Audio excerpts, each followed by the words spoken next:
सभी भक्तों को जय श्री राम। आपका अपने भक्ति चैनल पर स्वागत है।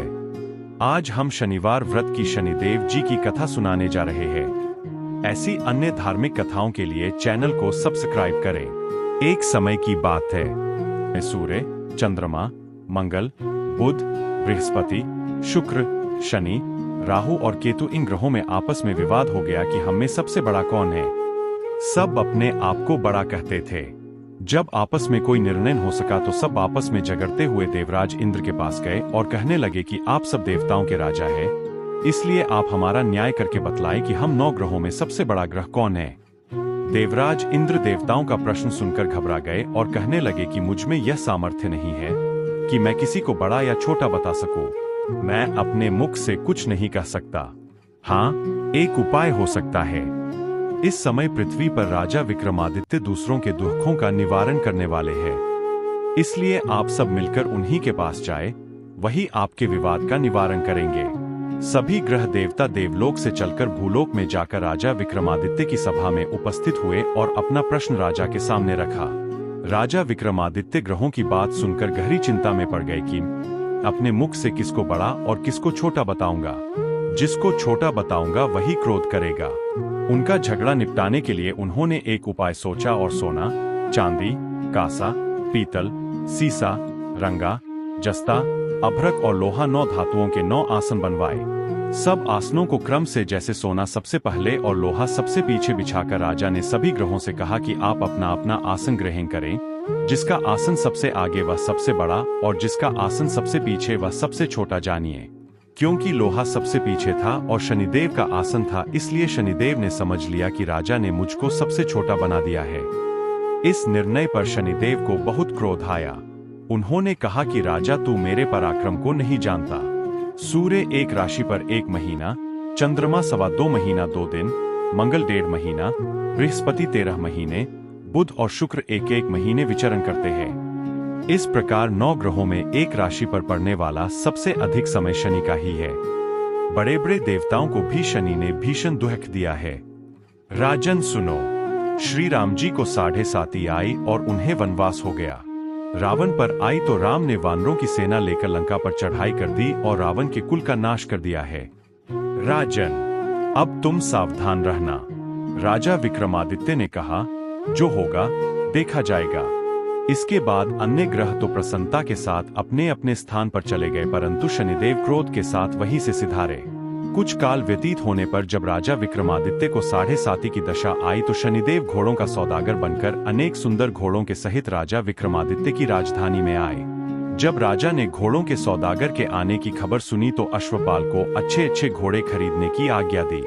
अश्वपाल ऐसी अच्छी नस्ल के घोड़े देखकर और उनका मूल्य सुनकर चकित हो गया और तुरंत ही राजा को खबर दी। राजा विक्रमादित्य उन घोड़ों को देखकर और एक अच्छा सा घोड़ा चुनकर सवारी के लिए उस पर चढ़े। राजा के पीठ पर चढ़ते ही घोड़ा तेजी से भागा। घोड़ा बहुत दूर एक घने जंगल में जाकर राजा को छोड़कर अंतर्ध्यान हो गया। इसके बाद राजा विक्रमादित्य अकेला जंगल में भटकता फिरता रहा। भूख प्यास से दुखी राजा ने भटकते भटकते एक तालाब को देखा। ग्वाले ने राजा को प्यास से व्याकुल देखकर पानी पिलाया। राजा की अंगुली में एक अंगूठी थी। वह अंगूठी उसने निकालकर प्रसन्नता के साथ ग्वाले को दे दी और स्वयं शहर की ओर चल दिया। राजा शहर में पहुंचकर एक सेठ की दुकान पर जाकर बैठ गया और अपने आप को उज्जैन का रहने वाला तथा अपना नाम वीका बताया।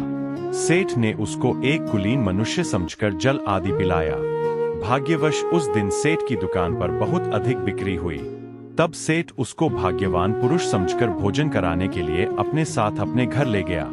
भोजन करते समय राजा विक्रमादित्य ने एक आश्चर्यजनक घटना देखी। जिस खूंटी पर हार लटक रहा था वह खूंटी उस हार को निगल रही थी। भोजन के पश्चात जब सेठ कमरे में आया तो उसे कमरे में हार नहीं मिला। उसने यही निश्चय किया कि सिवाय वीका के और कोई इस कमरे में नहीं आया, अवश्य ही उसी ने हार चोरी किया है। परंतु वीका ने हार लेने से इनकार कर दिया। इस पर 5-7 आदमी उसको पकड़कर नगर फौजदार के पास ले गए। फौजदार ने उसको राजा के सामने उपस्थित कर दिया और कहा कि यह आदमी भला प्रतीत होता है, चोर मालूम नहीं होता, परंतु सेठ का कहना है कि इसके विषय में और कोई प्रमाण नहीं है, इसलिए अवश्य ही इसे मौत की सजा दी जाए। राजा ने आज्ञा दी कि इसके हाथ पैर काटकर चौरंगिया किया जाए। राजा की आज्ञा का तुरंत पालन किया गया और वीका के हाथ पैर काट दिए गए। कुछ काल व्यतीत होने पर एक तेली उसको अपने घर ले गया और उसको कोल्हू पर बिठा दिया। उस पर वह चुपचाप अपनी जुबान से तेल धाकता रहा। इस काल में राजा की शनि की दशा समाप्त हो गई। वर्षा ऋतु के समय वह मल्हार राग गाने लगा। यह राग सुनकर उस शहर के राजा की कन्या मनभावनी उस राग पर मोहित हो गई। राजकन्या ने राग गाने वाले की खबर लाने के लिए अपनी दासी को भेजा। दासी सारे शहर में घूमती रही। जब वह तेली के घर के निकट से निकली तब क्या देखती है कि तेली के घर में चौरंगिया राजा राग गा रहा है। दासी ने लौटकर राजकुमारी को सब वृत्तांत सुना दिया। बस उसी क्षण राजकुमारी मनभावनी ने अपने मन में यह प्रण कर लिया, चाहे कुछ भी हो, इस चौरंगिया के साथ ही विवाह करूंगी। प्रातःकाल होते ही जब दासी ने राजकुमारी मनभावनी को जगाना चाहा तो राजकुमारी अनशन व्रत लेकर पड़ी रही। दासी ने रानी के पास जाकर राजकुमारी के न उठने का वृत्तांत कहा। रानी ने वहां आकर राजकुमारी को जगाया और उसके दुहक का कारण पूछा। राजकुमारी ने कहा कि माताजी, मैंने यह प्रण कर लिया है कि तेली के घर में जो चौरंगिया है मैं उसी के साथ विवाह करूंगी। माता ने कहा, पगली, तू यह क्या कह रही है? तुझे किसी देश के राजा के साथ परिणाया जाएगा। कन्या कहने लगी कि माताजी, अपना प्रण कभी नहीं तोड़ूंगी। माता ने चिंतित होकर यह बात महाराज को बताई। महाराज ने भी आकर उसे समझाया कि अभी देश देशांतर में अपने दूत भेजकर योग्य, रूपवान एवं बड़े से बड़े गुणी राजकुमार के साथ तुम्हारा विवाह करूंगा। ऐसी बात तुम्हें कभी नहीं विचारनी चाहिए। परंतु राजकुमारी ने कहा, पिताजी, मैं अपने प्राण त्याग दूंगी परंतु किसी दूसरे से विवाह नहीं करूंगी। यह सुनकर राजा ने क्रोध से कहा, यदि तेरे भाग्य में ऐसा ही लिखा है तो जैसी तेरी इच्छा हो वैसा ही कर। राजा ने तेली को बुलाकर कहा कि तेरे घर में जो चौरंगिया है उसके साथ मैं अपनी कन्या का विवाह करना चाहता हूँ। तेली ने कहा, महाराज, यह कैसे हो सकता है? कहा, आप हमारे राजा और कहा मैं एक नीच तेली। राजा ने कहा कि भाग्य के लिखे को कोई टाल नहीं सकता। अपने घर जाकर विवाह की तैयारी करो।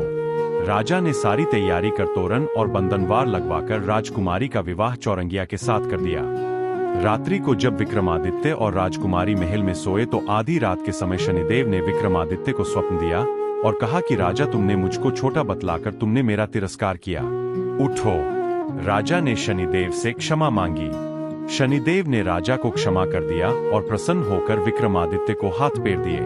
तब राजा विक्रमादित्य ने शनिदेव से प्रार्थना की, महाराज, मेरी प्रार्थना स्वीकार करें। जैसा दुख आपने मुझे दिया है ऐसा और किसी को न दे।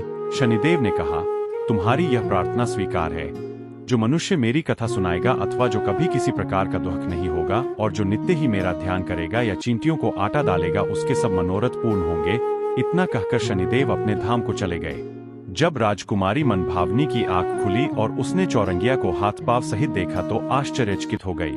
उसको देखकर राजा विक्रमादित्य ने अपना समस्त हाल कहा कि उज्जैन का राजा विक्रमादित्य हूँ।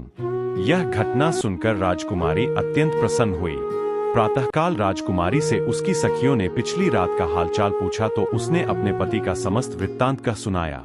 तब सबने प्रसन्नता प्रकट की और कहा कि ईश्वर ने आपकी मनोकामना पूर्ण कर दी। जब उस सेठ ने यह घटना सुनी तो वह राजा विक्रमादित्य के पास आया और उनके पैरों पर गिरकर क्षमा मांगने लगा। राजा ने कहा, मुझे चोरी का झूठा दोष लगाना और मेरे हाथ पांव कटवाने के कारण मुझे बहुत दुख पहुंचा है।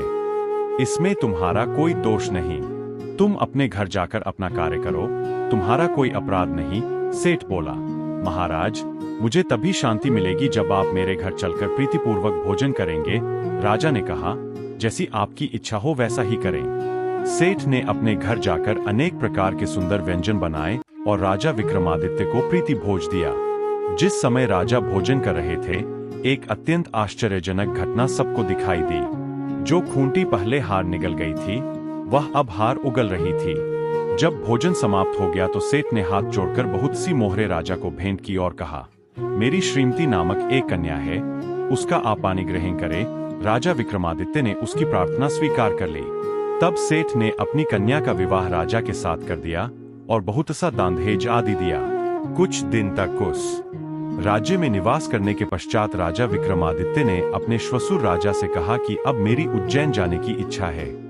कुछ दिन बाद विदा लेकर राजकुमारी मनभावनी, सेठ की कन्या श्री कंवरी तथा दोनों जगह दहेज में प्राप्त अनेक दासदासी, रथ और पालकियों सहित राजा विक्रमादित्य उज्जैन की तरफ चले। जब वे शहर के निकट पहुंचे और पुरवासियों ने राजा के आने का संवाद सुना तो उज्जैन की समस्त प्रजा अगवानी के लिए आई। प्रसन्नता से राजा अपने महल में पधारे। सारे नगर में भारी उत्सव मनाया गया और रात को दीपमाला की गई। दूसरे दिन राजा ने अपने पूरे राज्य में यह घोषणा करवाई कि शनि देवता सब ग्रहों में सर्वोपरि है। मैंने इनको छोटा बतलाया, इसी से मुझको यह दुहक प्राप्त हुआ। इस प्रकार सारे राज्य में सदा शनिदेव की पूजा और कथा होने लगी। राजा और प्रजा अनेक प्रकार के सुख भोगती रही। जो कोई शनिदेव की इस कथा को पढ़ता या सुनता है, शनिदेव की कृपा से उसके सब दुहक दूर हो जाते हैं। व्रत के दिन शनिदेव की कथा को अवश्य पढ़ना चाहिए। ओम शांति, ओम शांति, ओम शांति। ऐसी और कथाओं के लिए हमारे चैनल को सब्सक्राइब और ज्यादा शेयर करें।